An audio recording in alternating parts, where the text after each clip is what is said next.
Bonjour à tous et bienvenue à la correction des exercices de la section 1.3 du livre Physique XXI mécanique par Marc Séguin. Je suis à la page 41. Allons-y tout de suite avec la section 1.3.1a. Le A et le B, tous les deux sont faux, mais je vais vous donner des contre-exemples pour vous prouver que effectivement ça peut être faux. Donc, on nous dit que quand la pente du graphique de vitesse est positive, l'objet se déplace nécessairement de plus en plus rapidement. Non. C'est faux parce que voici un contre-exemple. Si je vous donne un graphique de vitesse en fonction du temps qui fait ceci. Voilà. Ça, c'est un graphique de vitesse avec une pente positive. Hein, la courbe est en train de monter. Donc, la pente est positive. Mais pourtant, l'objet va de moins en moins vite. Hein? Ici, au tout début, l'objet allait peut-être, je ne sais pas moi, à moins 3 mètres par seconde. Donc, moins 3 veut dire 3 mètres par seconde vers la gauche. C'est ça que le négatif veut dire. Mais plus le temps passe, plus l'objet va de moins en moins vite. Hein? Puis quand il traverse l'axe horizontal, ben, il est pratiquement arrêté. Il y a une vitesse de 0. Donc ça montre bien que ce n'est pas parce que tu as une pente positive de vitesse que l'objet va nécessairement de plus en plus vite. Pour cette raison-là, c'est faux. B, on dit lorsque la pente du graphique de vitesse est négative, l'objet se rapproche nécessairement de l'origine. Non, encore une fois, c'est faux. Et ici aussi, je vais vous donner un contre-exemple. Je vais juste utiliser un axe X en une dimension comme ceci. X en mètres, comme on est habitué de les utiliser. Supposons que je mets mon origine ici. Et supposons que j'ai lancé un objet vers la gauche, puis il est rendu ici, mon objet. Donc, il est à une position négative et je l'ai lancé vers la gauche, donc il a une vitesse vers la gauche. Donc, sa vitesse est négative et pourtant, l'objet est en train de s'éloigner de l'origine. Donc, ça, c'est une situation qui existe. Donc, pour cette raison-là, l'énoncé P n'a pas le choix d'être faux. C'est pas parce que ma vitesse est négative que l'objet va nécessairement se rapprocher de x égale à 0. Voilà. Ce qui nous amène à 1.3.2. C'est un peu semblable. C'est encore des vrais ou faux. Et ici aussi, A et B, tous les deux sont faux. Puis je vais vous donner des contre-exemples. En A, si x égale à 0 à un instant donné, alors on a nécessairement que la vitesse égale à 0. Ben non, c'est faux. Reprenons un axe x gradué vers la droite. Supposons que mon objet est situé effectivement à la position 0. Position 0 ne veut pas nécessairement dire qu'il a une vitesse égale à 0 parce qu'il peut quand même être en train de se déplacer. Hein, supposons que mon objet se déplace vers la droite. Ben, à l'instant où il passe à x égale à 0, oui, sa position égale à 0, mais sa vitesse, ben, il conserve sa même vitesse. C'est pas nécessairement vitesse égale à 0. Donc, c'est faux. Voici un contre-exemple. B. Si la vitesse égale à 0 à un instant donné, alors on a nécessairement que la position x égale à 0. Ben non, c'est encore faux. Donc, je mets mon origine ici, puis mon objet est ici. OK? Mon objet n'est pas à la position x égale à 0, mais s'il est arrêté, ben, ça veut dire que sa vitesse égale à 0. Voilà. C'est pas parce que tu as une vitesse égale à 0 que tu es obligé d'être à la position x égale à 0. Donc, c'est faux. Voilà. OK. Voilà pour les vrais ou faux. Maintenant, on se dirige vers le numéro 1.3.8. On va commencer par le A. OK. Et donc là, c'est de l'analyse de graphique. OK? On nous donne un graphique de vitesse en fonction du temps et on nous pose plusieurs questions. Première question en A, déterminer la vitesse de l'autobus à t égale à 10. Bon, ça c'est tout simple. Tout ce qu'on a à faire, c'est de regarder le graphique. C'est un graphique de vitesse en fonction du temps. Donc si on nous demande la vitesse, ben, on a juste besoin de regarder c'est quoi le point sur le graphique qui est vis-à-vis t égale à 10. Vis-à-vis t égale à 10, ben, on voit bien que la vitesse est égale à 10. 10 mètres par seconde. Voilà, c'est tout. Il n'y a aucun calcul là. C'est vraiment juste de regarder le graphique. B, même logique. Déterminer la vitesse quand t égale à 45 secondes. Bon, ben, encore une fois, on regarde le graphique. vis-à-vis t égale à 45 secondes, on remarque que le graphique passe vis-à-vis la vitesse 10. Encore une fois, 10 mètres par seconde. Pas plus compliqué. Aucun calcul. Bon. À partir de C, par contre, il va falloir faire des calculs. En C, on nous demande le déplacement. OK, ça c'est différent parce que le déplacement, techniquement, on ne l'a pas. On nous donne le graphique de vitesse. On peut le retrouver, le déplacement, mais ça nécessite un calcul. Et le calcul qu'il faut qu'on fasse, c'est l'air sous la courbe de ce graphique-là. Donc en C, on nous demande le déplacement fait entre t égale à 10 secondes et t égale à 20 secondes. Donc rapidement, là, le graphique, je vais redessiner un morceau ici, là, et comme ça. Donc t égale à 10, il est à peu près ici, et t égale à 20, il est à peu près ici, voilà. Donc, pour trouver le déplacement, je dois faire l'air sous la courbe. Je dois faire l'air de ça ici. Bien, ça, c'est un trapèze. Si on regarde le graphique encore une fois, la vitesse vis-à-vis t égale à 10, c'est 10, et la vitesse vis-à-vis t égale à 20, c'est 20. Fait que ça, c'est un trapèze qui est vu de côté, là, si vous voulez. Si vous penchez la tête vers le côté, vous allez peut-être mieux voir que c'est un trapèze. Hein? Petite base ici, grande base qui est ici. Puis la hauteur du trapèze, c'est ça ici, là, horizontal. Et donc, pour obtenir le déplacement, ben, c'est simplement l'aire de ce trapèze-là. Donc là, il faut qu'on fasse l'aire d'un trapèze. L'aire d'un trapèze, si vous ne vous en souvenez pas, je vous la donne. C'est la petite base qui est ici, qui vaut 10, plus la grande base qui est ici, qui vaut 20, entre parenthèses, multiplié par la hauteur du trapèze. La hauteur du trapèze est ici. C'est la différence entre 10 et 20. Donc c'est 10. Et on divise par 2. Donc, on fait ce petit calcul-là et ça nous donne la réponse 150 mètres. C'est le déplacement entre t égale à 10 et t égale à 20. D, c'est la même question. On cherche encore une fois le déplacement, mais là, c'est entre les temps t égale à 30 secondes et t égale à 40 secondes. Bon, celui-là, ici, il y a une petite difficulté parce que... Je vais dessiner à peu près le schéma, là. Vitesse en fonction du temps. Ça, puis ça descend. Bon. OK.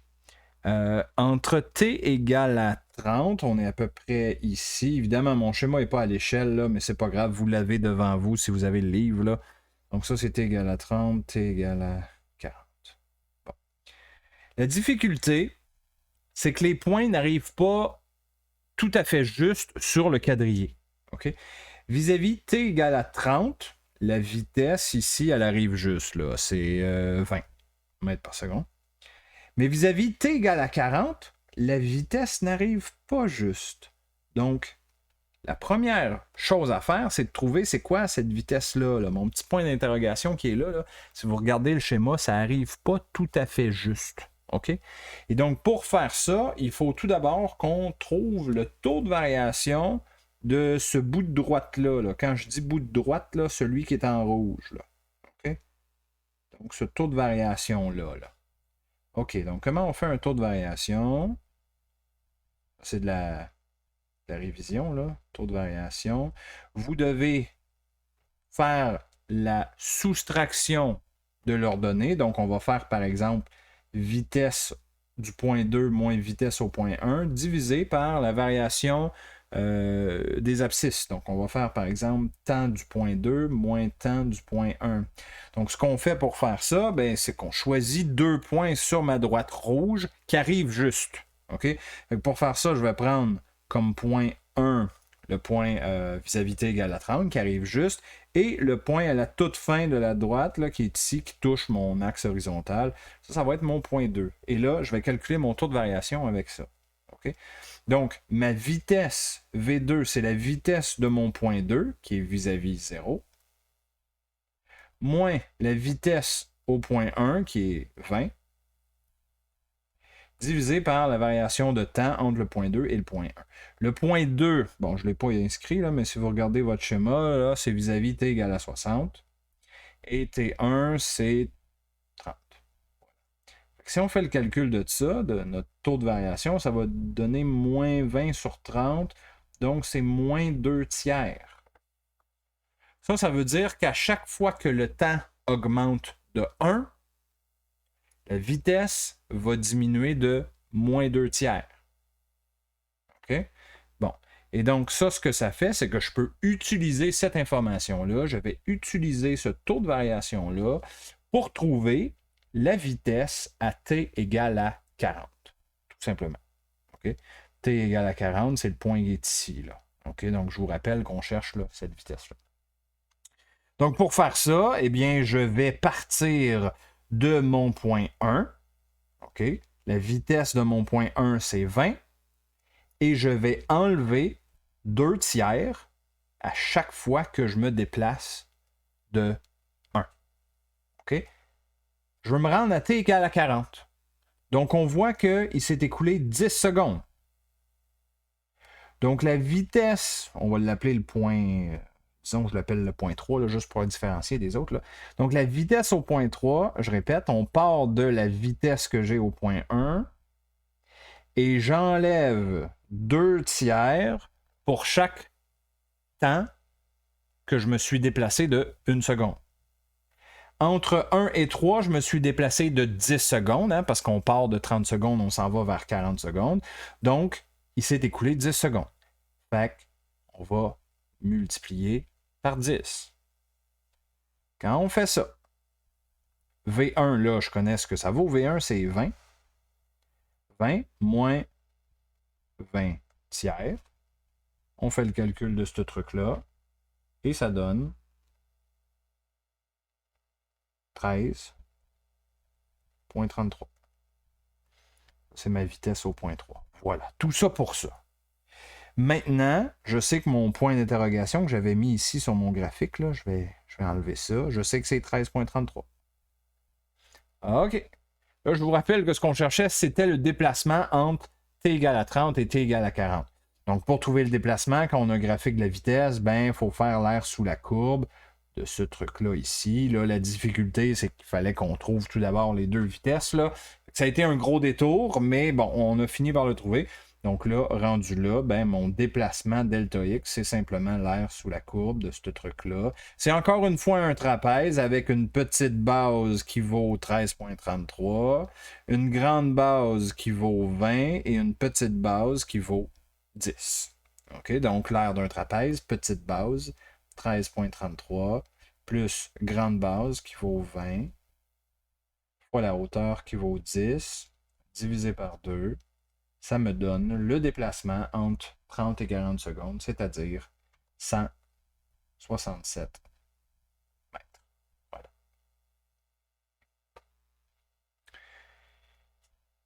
Maintenant, quelle distance sépare les deux arrêts? Bon, essentiellement, ce qu'on est en train de demander, c'est quel est l'air sous la courbe de t égale à 0 jusqu'à t égale à 60.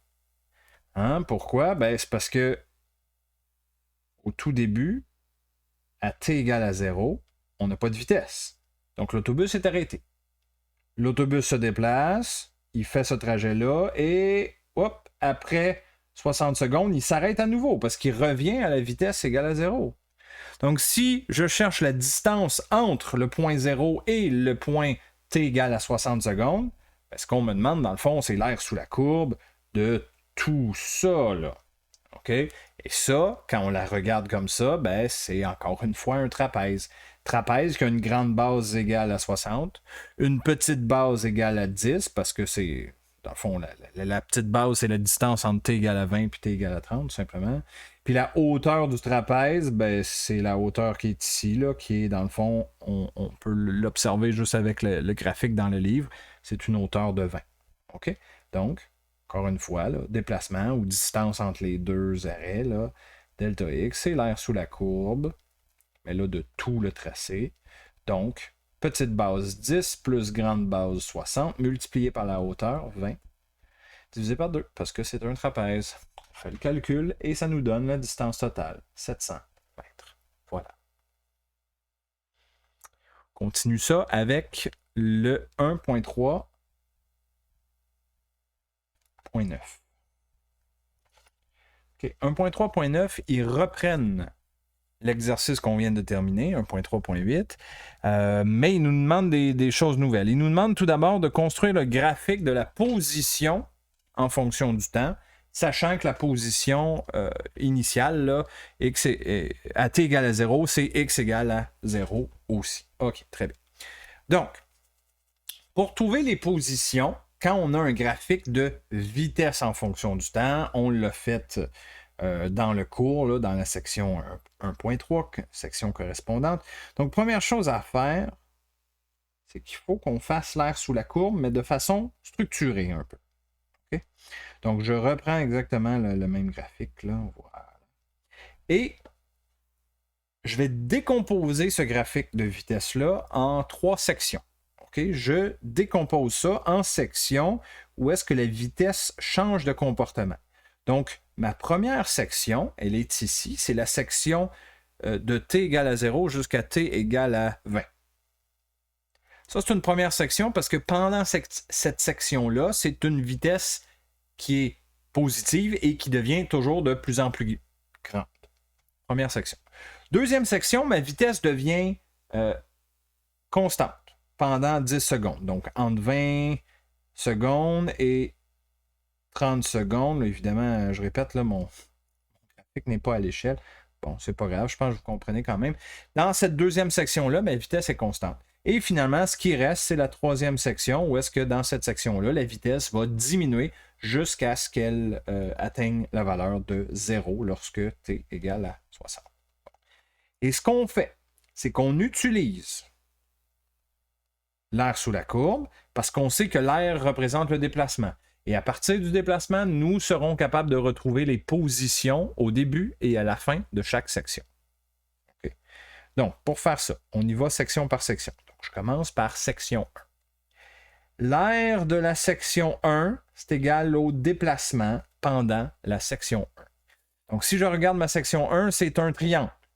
Okay? Triangle qui a une base de 20 et une hauteur de 20 aussi. Donc, l'aire d'un triangle de 20 par 20, ben, c'est base fois hauteur divisé par 2, parce que c'est un triangle. On n'oublie pas ça. Égal. Déplacement. Déplacement, c'est toujours position finale. Donc, position finale, ça veut dire position à la fin de la première section.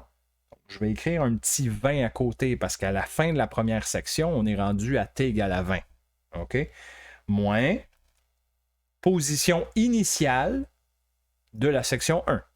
Position initiale de la section 1, ça se passait à t égale à 0, donc je vais mettre un petit x0. Okay? Dans l'énoncé, on nous dit que l'autobus à t égale à 0 était à la position x égale à 0.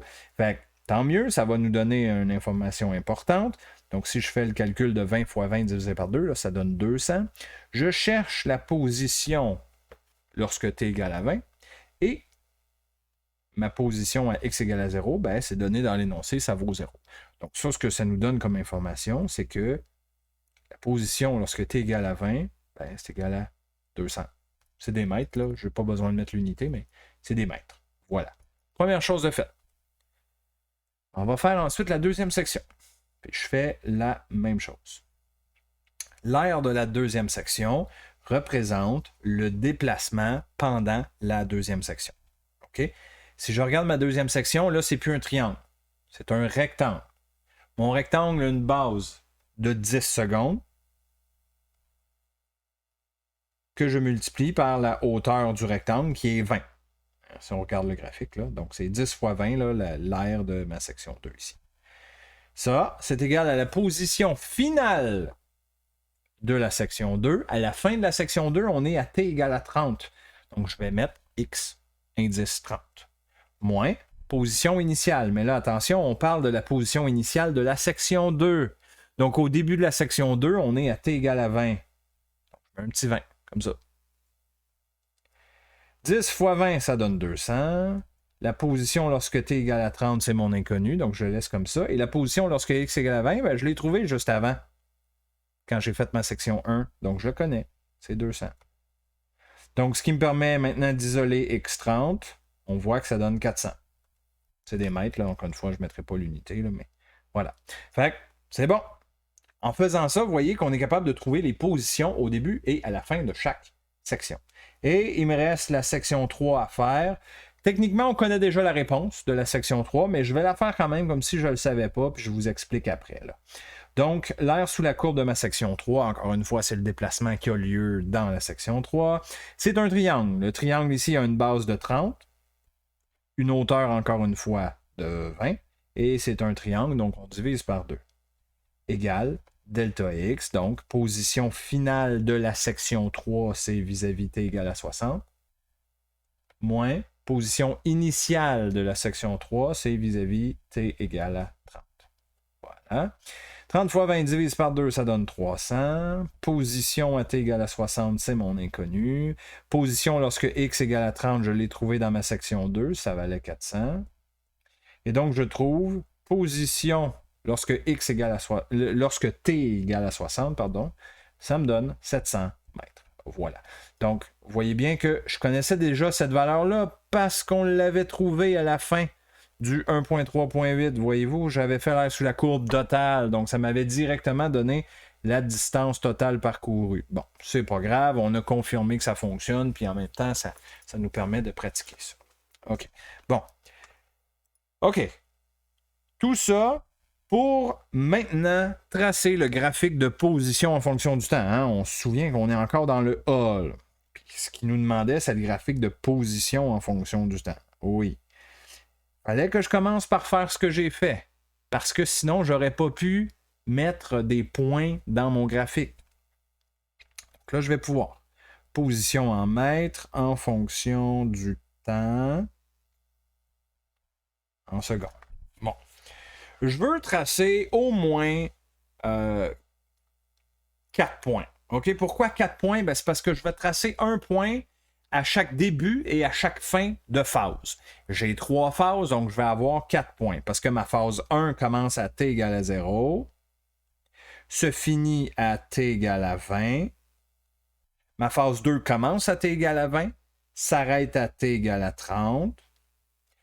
Ma phase 3 commence à t égale à 30 et finit à t égale à 60. J'y vais à peu près. Là. Évidemment, mon schéma n'est pas à l'échelle, là, mais vous allez comprendre quand même. Donc, j'ai 4 temps, donc je vais avoir un point à mettre vis-à-vis chaque temps.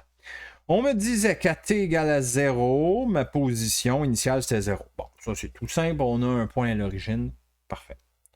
À t égale à 20, c'est mon x20 qui était ici. Là. x20 vaut 200. Parfait. On va venir le mettre. Je vais essayer de faire ça à peu près à l'échelle. 200, on va le mettre sur la deuxième ligne, tiens.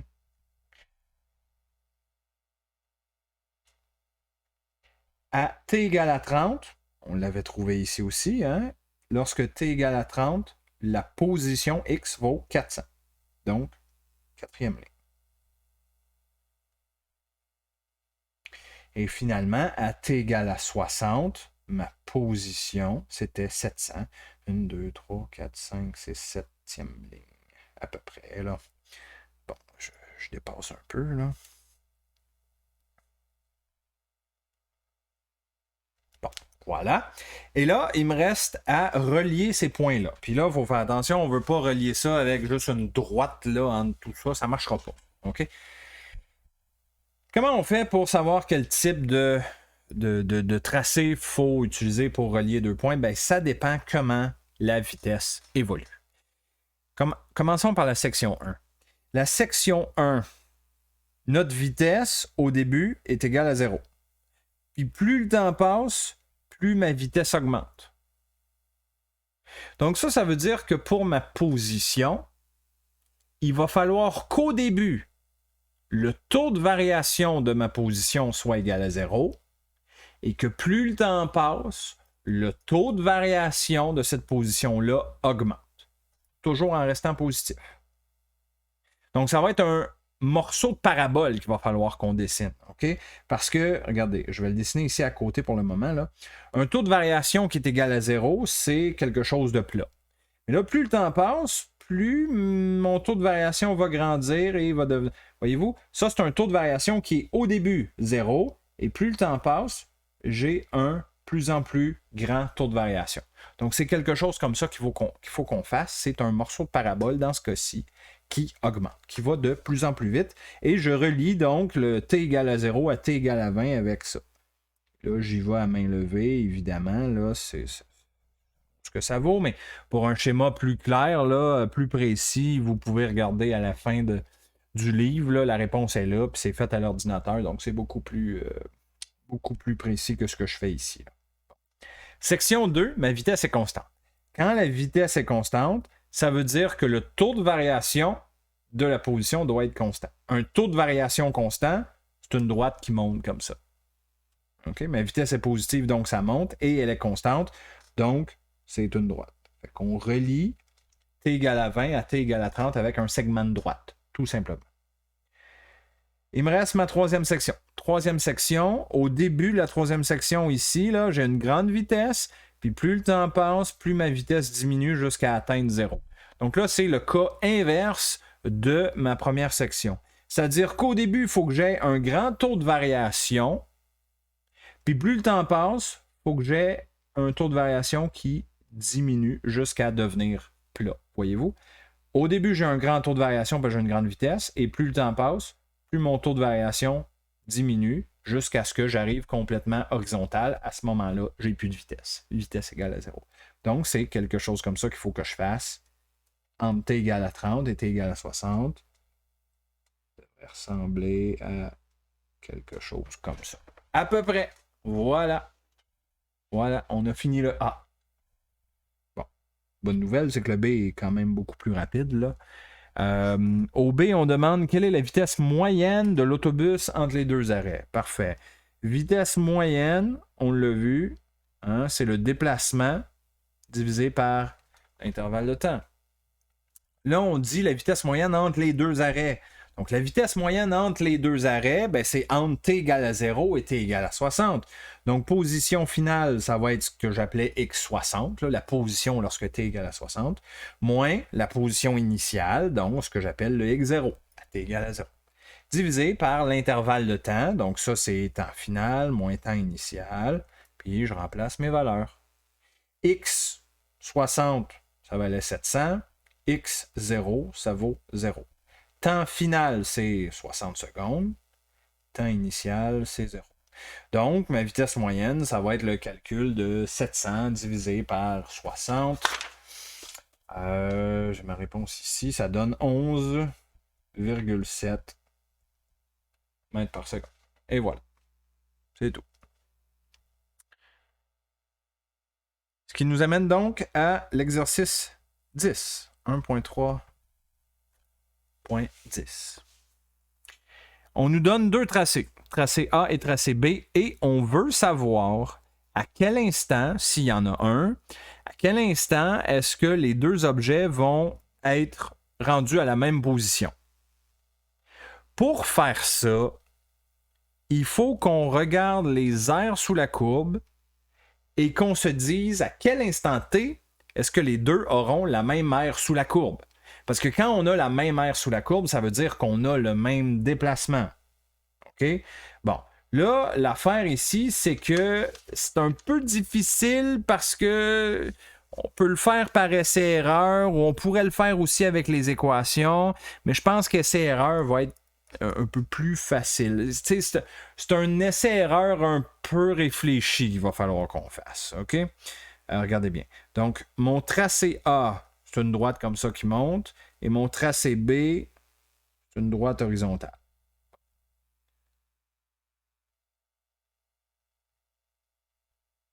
Là, la question, c'est vis-à-vis quel temps est-ce que l'aire sous la courbe du tracé A et du tracé B est-il égal? On va faire un exemple qui n'est pas bon, by the way, mais on fait un exemple comme si on l'essaie. OK? Si vous regardez le schéma, là, vis-à-vis t égale à 1.5, c'est ici. À t égale à 1.5, vous voyez que les deux droites se croisent. Bon. Est-ce que l'aire sous la courbe ici est pareil? Ben non. Parce que l'aire sous la courbe du tracé A, dans ce cas-ci, c'est un petit triangle que je vous assure qui est là. On peut calculer l'aire sous la courbe, là. Oups. Oups.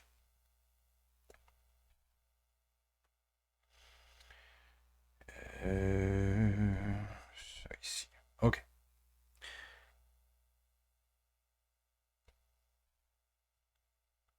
OK. Mon heure sous la courbe assurée du tracé A, si on le fait, je ne l'écrirai pas là, mais si on le fait mentalement, c'est quoi cette aire sous la courbe-là? C'est un petit triangle, base de 1,5, hauteur de 1 divisé par 2. Ça, est-ce que c'est égal à ce que je vais maintenant assurer en rouge? Le tracé B. Le tracé B, l'aire sous la courbe, ben, ça serait ce rectangle-là. Donc, est-ce que mon aire sous la courbe en noir est la même que celle qui est en rouge? Ben non, définitivement pas. Voyez bien que l'aire en rouge est plus grande que l'aire en noir, donc ça ne marche pas. Les deux aires sous la courbe ne sont pas équivalentes. Donc il faut qu'on trouve vis-à-vis quel temps les aires sont équivalentes. La réponse, c'est sûr que c'est facile de réfléchir avec la réponse, mais quand même, là, étant donné que c'est un essai-erreur ici, là, je vous montre la réponse, puis je vous explique pourquoi. C'est t égale à 3 secondes la bonne réponse. OK? Regardez bien. Pourquoi? C'est parce que si je fais mon aire sous la courbe, j'oublie le 1.5, là, c'était pas bon de toute façon. Là. Si je fais mon aire sous la courbe entre 0 et t égale à 3 pour le tracé A, ça va donner ça ici, en noir. OK? Maintenant, je fais mon aire sous la courbe entre 0 et 3 secondes pour le tracé B.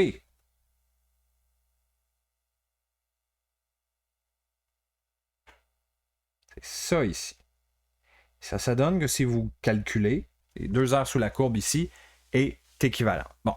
Pourquoi je dis que c'était de l'essai-erreur un peu dirigé? Ben, c'est parce que si on réfléchit un petit peu, là, et je vais vous le faire en bleu, là, voyez-vous que le petit triangle ici, là, que je suis en train de faire en bleu, ça, là, ça, c'est de l'air sous la courbe qui était en surplus dans le B au début et qui est rattrapé par le A ici. OK? Fait que vous voyez que vous retrouvez le même petit triangle. Donc, au début, le B est en avance par l'aire bleu ici, mais un peu plus tard, le tracé A va rattraper le tracé B entre seconde 1.5 à seconde 3. De telle sorte que si vous faites l'aire sous la courbe totale de A, ça va vous donner... calculons-la, là, on peut le faire. L'aire sous la courbe du tracé A, c'est un triangle ici. Hein, triangle qui a une base de 3 et une hauteur sur le schéma de 2. Une hauteur de 2 ici. OK. Donc pour le tracé A, mon aire sous la courbe, ça va être base de 3, hauteur de 2, et on divise par 2 parce que c'est un triangle. Donc ça donne 3 mètres. Pour le tracé B, c'est un rectangle, le tracé B. Donc il a une base de 3. Base de 3 et une hauteur de 1 ce coup-ci. Hein? Le rectangle il arrête à 1. Là. 3 fois 1, ben, ça donne 3. Effectivement, on se rend compte que c'est 3 mètres pour les deux. Voilà. Hop. Ce qui nous amène maintenant à 1.3.11. Bon. 1.3.11, évidemment, là, vous avez les réponses à la fin du livre. Donc, moi, je vais surtout vous expliquer là, comment vous faites pour répondre à chacun des A, B, C, D. OK? Donc, on va toujours, à chaque fois, juste analyser un graphique, puis ensuite, vous appliquez la même logique aux autres graphiques, puis vous allez, comme ça, réussir à trouver là, quels graphiques sont valides. Donc, en A, on nous donne tout plein de graphiques, et on veut identifier les graphiques qui peuvent représenter la position en fonction du temps d'un objet immobile. Parfait. Fait qu'on est en train de nous demander un graphique de position en fonction du temps d'un objet qui ne bouge pas. C'est ça que ça veut dire immobile. Ben, un objet qui ne bouge pas, on s'entend, sa position va rester constante. Plus le temps passe, ben, la position ne changera pas. Fait que ça peut être une droite horizontale comme ça qui est positive. Ça peut être une droite horizontale qui est égale à 0, hein, si sa position c'est 0. Mais ça peut aussi être une droite horizontale qui est négative, si sa position est négative. C'est les 3 possibilités. Et ces 3 possibilités-là, ce sont les réponses A, B et C. Pour le B, on cherche un graphique qui pourrait représenter la position en fonction du temps d'un objet qui se déplace de plus en plus rapidement. OK. Donc, on veut un graphique de position en fonction du temps d'un objet qui va de plus en plus vite. OK. Si un objet va de plus en plus vite, ça veut dire que le taux de variation de sa position va augmenter. Autrement dit, on veut un tracé de position qui devient de plus en plus à pic. OK? Donc, voici un exemple. Au début, on commence pas à pic, puis plus le temps passe, puis hop, on devient de plus en plus à pic. Vous voyez? Au début, j'ai une petite vitesse, puis plus le temps passe, plus mon taux de variation augmente. Donc, j'ai une vitesse de plus en plus grande. Ça peut être une vitesse positive, comme ce que je viens de dessiner, mais ça pourrait être aussi des vitesses négatives, comme ça. Vous voyez? Au début, petite vitesse, plus le temps passe, grande vitesse négative.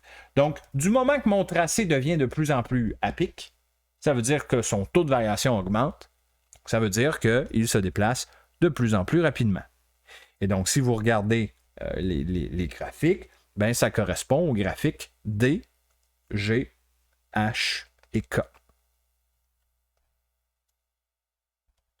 C. On cherche les graphiques qui pourraient représenter la position en fonction du temps d'un objet qui ralentit.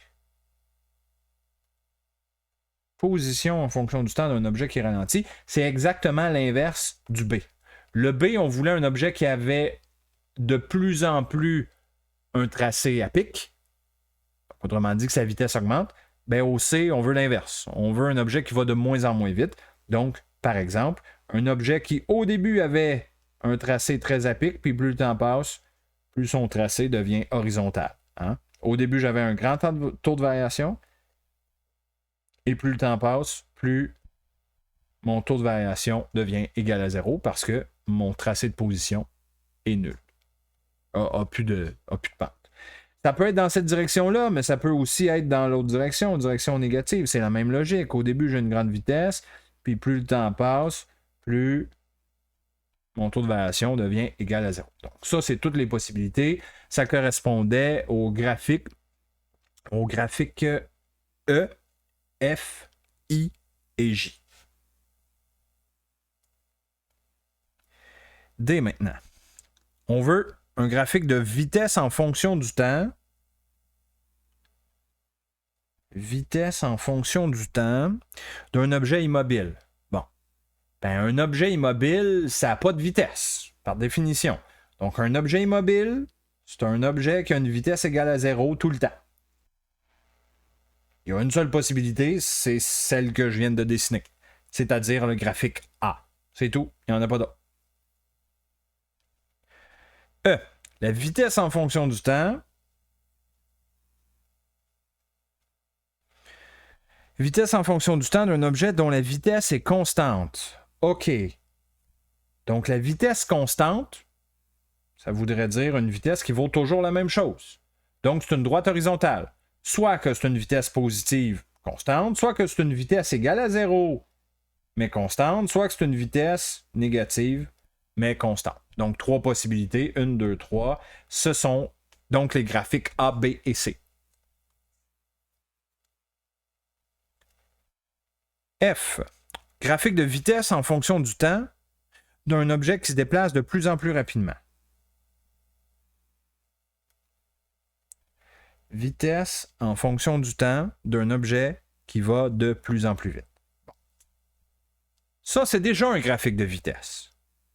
On sait que la vitesse la plus petite possible, c'est vis-à-vis V égale à 0. OK? À V égale à 0, l'objet est arrêté. Tu ne peux pas aller moins vite que quand tu es arrêté. Donc, un objet qui va de plus en plus vite, c'est un objet qui, par exemple, au début, avait une vitesse égale à 0 et que plus le temps passe, plus sa vitesse devient positive. Et sa vitesse s'éloigne de la vitesse V égale à 0. Ça peut aller dans cette direction-là. Ça peut aussi aller dans l'autre direction. Ça aussi, c'est une vitesse qui augmente.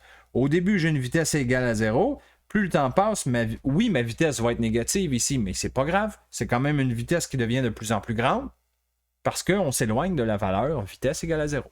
Là, j'ai dessiné des droites, mais une courbe qui augmente aussi. C'est une vitesse qui devient de plus en plus grande. Ça peut augmenter dans les positifs, mais ça peut aussi diminuer dans les négatifs. C'est pas grave. C'est ici aussi une vitesse qui devient de plus en plus grande parce qu'on s'éloigne de la vitesse V égale à 0.